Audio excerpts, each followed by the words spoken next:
जी अब आते हैं मोबाइल पर सर। जी। मोबाइल बड़ा मामला, कितना बिगाड़ कर रहा है, कितना खराबा कर रहा है। फसल खराबा होती है ना, ऐसे ही नस्ल खराबा हो रही है क्या मोबाइल से? हर सिक्के के दो पहलू हैं। यदि हम सकारात्मक रूप से सोचें तो मोबाइल उपयोगी तो बहुत है।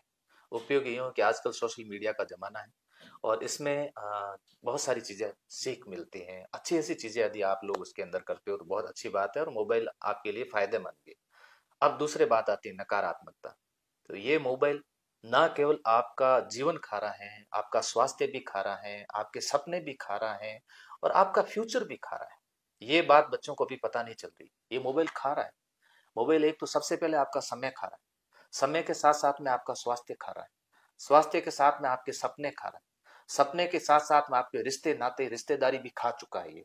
अब आपको ये मोबाइल गलत सिखा रहा दिशा है। में जा रहा बल अब ये मोबाइल आपको रील से रोमांच की ओर ले जा रहा है और जहां पर आगे पूरा पतन ही है, इसके अलावा कुछ भी नहीं है। जो इस फील्ड में उतरा है और बाद में उसने यही कहा है कि मुझे ऐसा नहीं करना चाहिए था, मैंने ये गलत कर दिया। है। ये खरी बात लोग सुनने के लिए तैयार नहीं। मैं कभी कहता हूँ लोग नाराज होते हैं, आप आज बोल रहे हैं लोग नाराज होंगे आप पे। नहीं, लोग नाराज होंगे तो ये लोग तो वो नाराज होंगे जो इसमें रील्स में घुसे हुए, वो लोग नाराज होंगे। उन लोगों के नाराज होने से मुझे कोई फर्क पड़ना नहीं। सकारात्मक लोग हैं वो नाराज नहीं होंगे। सकारात्मक लोग जो सही उपयोग कर रहे हैं वो मोबाइल से कभी नाराज नहीं होंगे। मैं प्रेम जी एक दिन में कांस्टेबल बैच की बात बता रहा हूँ। कांस्टेबल बैच के अंदर मैंने कहा कि आज मैं पढ़ूंगा नहीं, आज सबके मोबाइल चेक करूंगा। मोबाइल के अंदर एक इस स्क्रीन हिस्ट्री आती है जो बच्चे डिलीट नहीं कर सकते। भाई आपने दिन में कितने घंटे मोबाइल देखा?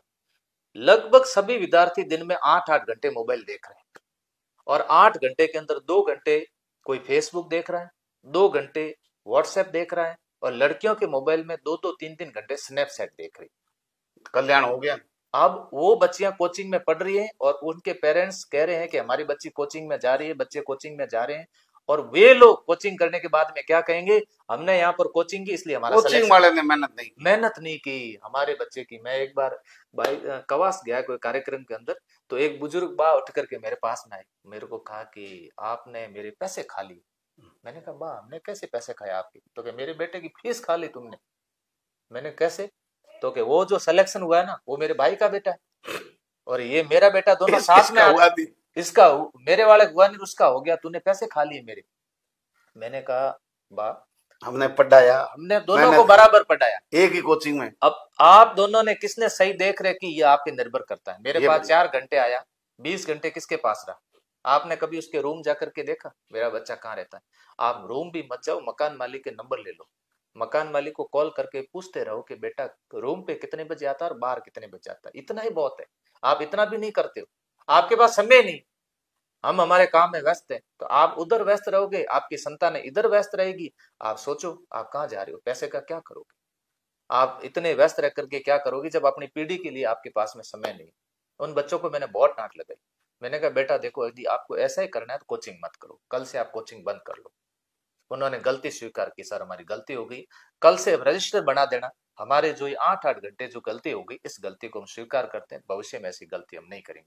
मैंने कहा किसान परिवार के बच्चे हो, आपके बाप की एडी देख लेना और उस एडी के अंदर जो वो जो आई हुई टेढ़े आई हुई, उसको अपन कहते हैं लकीरें आई हुई ना, वो लकीरें भरी नहीं जाएगी तुमसे। खाटुड़ी एडियो देखो, माँ हाँ बाप बिठा उसकी पड़े। मैं देख लो, पता चल जाएगा। उसकी फटी हुई बनियान देख करना बाप की, वो लुकी रोटी खा रहे हैं बाप, उसको देख लेना। पेट में तो माँ गांठ की गई। स्थिति देख लेना, आज भी इस तपती धूप के अंदर गर्म, पंखा भी नहीं उसको नसीब नहीं और वहां पर वो सो रही है और आप लोग एसी में बैठे और मजे कर रहे हो।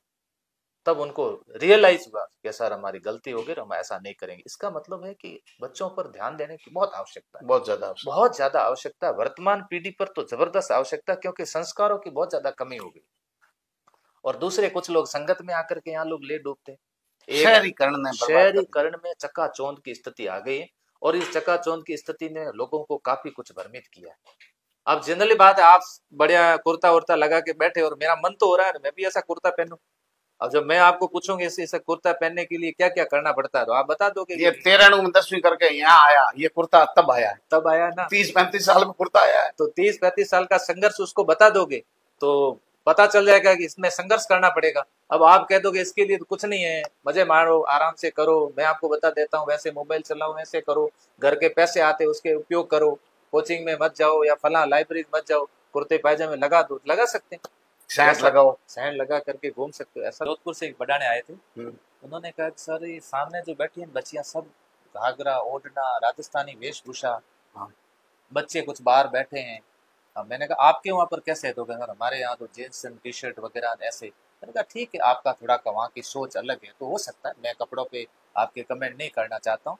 लेकिन यहाँ पर मैंने क्या है, एक तो हमारी सभ्यता और संस्कृति भी इस तरह की है। यहाँ मैंने कहा जितनी भी बच्चियां पढ़ रही है ना, 60% बच्चियां ऐसी है जिनकी शादी हो चुकी है।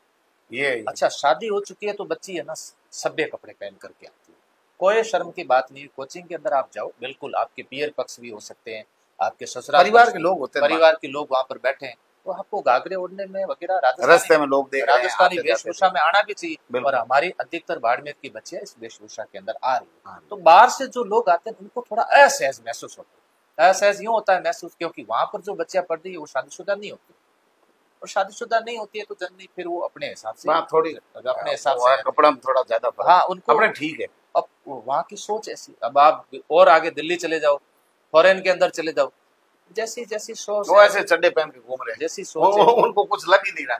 वहाँ का नेचर ऐसा है ना नेचर लोगों का, ऐसा, जैसा पूरी आपका संस्कृति वैसी। जैसी जैसा देश वैसा वेश। जैसे बाड़मेर मान लो एक देश है समझ लो, तो जहाँ के लोगों का जैसा देश है वैसा वेश में रहो। तो पढ़ाई करने में मेरे हिसाब से ये चीजें आड़े नहीं आती है, और ये बच्चियां आराम से पढ़ती है और रिजल्ट देती है। बाड़मेर की रूमा देवी जी को आप देख लीजिए उदाहरण, नारी शक्ति का उदाहरण। कौशल्या चौधरी का उदाहरण देख लीजिए आप।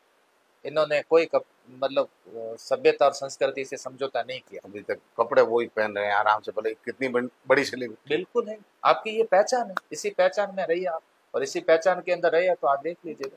मैं मानवेंद्र सिंह जी कई बार उदाहरण देता हूँ, सेना में रहने के बावजूद भी देखो आप यहाँ पर जब भी बाड़मेर उनका दौरा होता है, आप देखिए उनके साफा कुर्ता वगैरह, ये एक मैसेज है कि आप एक सामान्य और धरातल से जुड़ करके रहिएगा, नेचुरल जो है उसके साथ में जुड़े रहिएगा। ऐसा होना भी चाहिए क्योंकि हम उनका अनुसरण करते हैं, चाहे वो राजनेता हो चाहे अभिनेता हो, ये जो बड़े लोग हैं, लोग सब इनका अनुसरण उनकी अच्छी बातें भी देखते हैं लोग, कमियां निकालते हैं, अच्छी बातों को फॉलो भी करते हैं। कमियां तो देखो कोई बड़ी बात नहीं है, लेकिन लोग फॉलो बहुत करते हैं।